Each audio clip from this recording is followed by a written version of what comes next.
नमस्कार सभी को। मैं सुनीता, आशा वर्कर्स यूनियन की राज्य की महासचिव।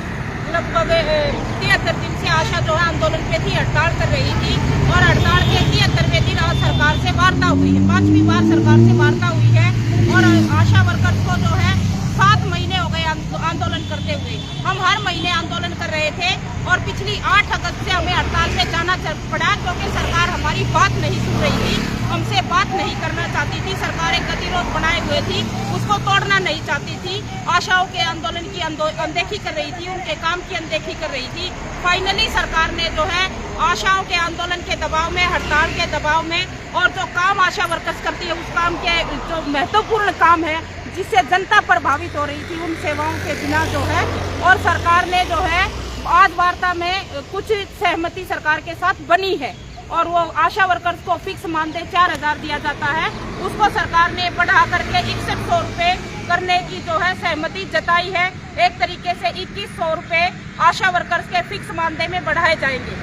राज्य सरकार ने, मुख्यमंत्री जी ने ये भी कहा है कि जो केंद्र सरकार की तरफ से इंसेंटिव आशा वर्कर्स को दिए जाते हैं वो इंसेंटिव की फाइल बना करके जो है केंद्र सरकार को भेजी जाएगी और उनमें भी बढ़ोतरी की जाएगी और इसकी सिफारिश स्वयं मुख्यमंत्री जी करेंगे। केंद्र सरकार को वो पत्र लिखेंगे और उसके साथ ही जो 50% टॉपअप मिलता है वो भी भविष्य में हरियाणा सरकार जो है वो बढ़ाएगी, ऐसी सहमति भी बनी है। रिटायरमेंट के वक्त पर जो है आशा वर्कर्स को खाली हाथ अपने घर जाना पड़ता था। आशा वर्कर्स के लिए जो है सरकार ने ये भी स्वीकार किया है कि रिटायरमेंट के समय आशा को 2 लाख रुपए रिटायरमेंट बेनिफिट दिया जाएगा।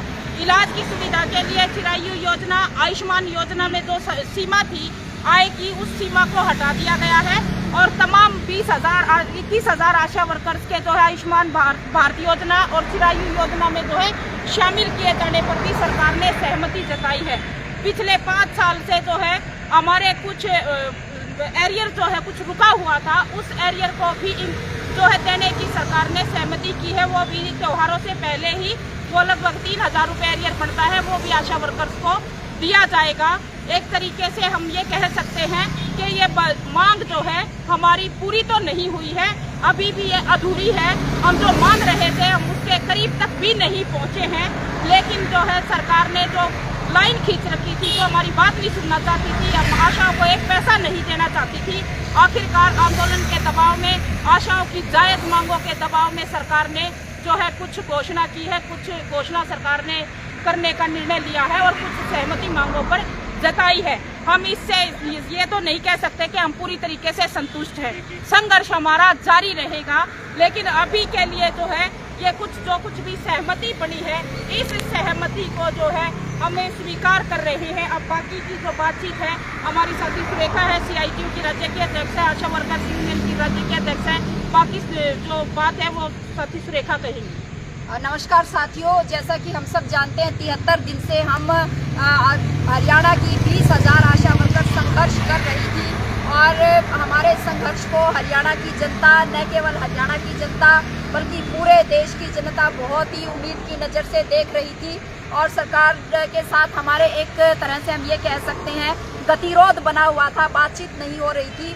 आज 73वें दिन वार्ता हुई है मुख्यमंत्री हरियाणा सरकार के साथ और उसमें हमारी कुछ मांगों पे सहमति बनी है और लेकिन मैं यहाँ पे ये कहना चाहूँगी कि कोई भी संघर्ष अनंत नहीं होता है। फिर भी हमने 73 दिन तक अपना संघर्ष जारी रखा और इस बात से लेके कि सरकार किसी की बात सुनती नहीं है, उनको हम इस जगह पे लेके आए कि 20,000 हरियाणा की महिलाओं की बात आपको सुननी पड़ेगी। उन्होंने हमारी बात सुनी, ये हमारी बड़ी जीत है। हम इसको इसी तरह से इस चीज़ को देख रहे हैं। दूसरा हमारा 10 सूत्री मांग पत्र था। 10 सूत्री मांग पत्र में 10 की 10 मांगों पे यहाँ पे चर्चा नहीं हुई है। वो इसलिए नहीं हुई कि पहले से जो हमारी पहले 3 दौर की जो वार्ताएं हुई थी, उस वार्ताओं में ये तय हुआ कि ये जो 26,000 न्यूनतम वेतन है और सरकारी कर्मचारी बनाए जाने की जो मांग है, ये मांग असल में ये केंद्र सरकार की स्कीम है, तो ये इस मांग के संदर्भ में केंद्र सरकार इसके बारे में निर्णय लेगी। हमने ESI और PF के संदर्भ में भी अपनी बातचीत रखी थी, तब भी यह निर्णय, उसके बारे में भी यही बात हुई कि हम कर्मचारी नहीं हैं, इसीलिए हमारा वो कानूनी बाध्यता है उनके पास कि वो ESI और PF की सुविधा लागू नहीं कर सकते हैं। तो ये हमारे अभी बचे हुए मुद्दे हो गए जिसमें हमारा 26,000 न्यूनतम वेतन है, पक्का कर्मचारी बनाए जाने की मांग है और आशा वर्कर्स को ESI और PF की सुविधा देने की बात है। इस बात के लिए हम जो है देश के स्तर पे भी हमारा संघर्ष है वो जारी रहेगा। जैसा कि हम सब जानते हैं 30 अक्टूबर को हमारे पहले से ही पूरे देश की आशाओं ने ये निर्णय लिया है कि हम दिल्ली में जाएंगे, जंतर मंतर पे हम अपनी रैली करेंगे और हम केंद्र सरकार से इन तमाम मांगों को उठाएंगे। तो हमारी वो रैली जारी रहेगी, वो हमारी स्टैंड करती है और 30 अक्टूबर को हरियाणा की तमाम आशा वर्कर्स दिल्ली पहुंचेंगी। और ये जो 73 दिन से हमारा संघर्ष चल रहा था, इसके संदर्भ में जैसे कि मैंने पहले भी कहा कि कोई भी संघर्ष अनंत नहीं होता है और सभी चीज़ें एक साथ हासिल नहीं होती हैं।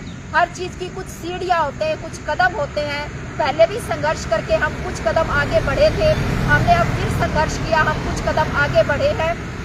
बाकी जो चीज़ें बकाया बच गई हैं, इसके लिए हम भविष्य में हमारा संघर्ष जारी रहेगा। हमारे 2-3 और छोटे छोटे मुद्दे थे जो बहुत ही महत्वपूर्ण थे, जिसमें एक मुद्दा तो हमारी यमुनानगर की पारुल बहन, उसकी डेथ हो गई थी, डेढ़ भरो आंदोलन था उससे अगले दिन, उसके संदर्भ में बातचीत हुई है। ACS हेल्थ ने भी और मिशन डायरेक्टर ने भी हमें यह आश्वस्त किया है कि उस बहन की मदद की जाएगी। उसके संदर्भ में मुख्यमंत्री जो फंड है उसमें से और गवर्नर का जो फंड है उसमें से और हरियाणा सरकार की जो दयालु स्कीम है उसके संदर्भ में वहाँ उन फंड से के परिवार की मदद की जाएगी। उसके संदर्भ में कल हम एप्लीकेशन, उनके परिवार की एप्लीकेशन यहाँ सरकार के पास भेजेंगे, जिस पे आगामी कार्यवाही होगी। जहाँ तक दुर्घटना बीमा के बारे में भी बातचीत हुई थी कि उसके अंदर बढ़ोतरी की जाए, उसके संदर्भ में भी काफ़ी लंबी बातचीत होने के बाद इस नतीजे पे पहुँचे कि हमारे सब 20,000 आशा वर्कर्स के जिन बैंक्स में अकाउंट हैं वहाँ पे उन सब के बारे में सरकार बातचीत करेगी।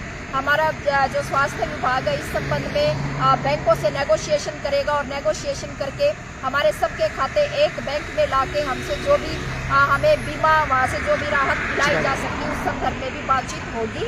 और कुल मिला के हम ये कह सकते हैं कि हमारा जो शानदार संघर्ष था उसका सभी आशाओं के लिए वो उसकी बहुत बहुत बधाई।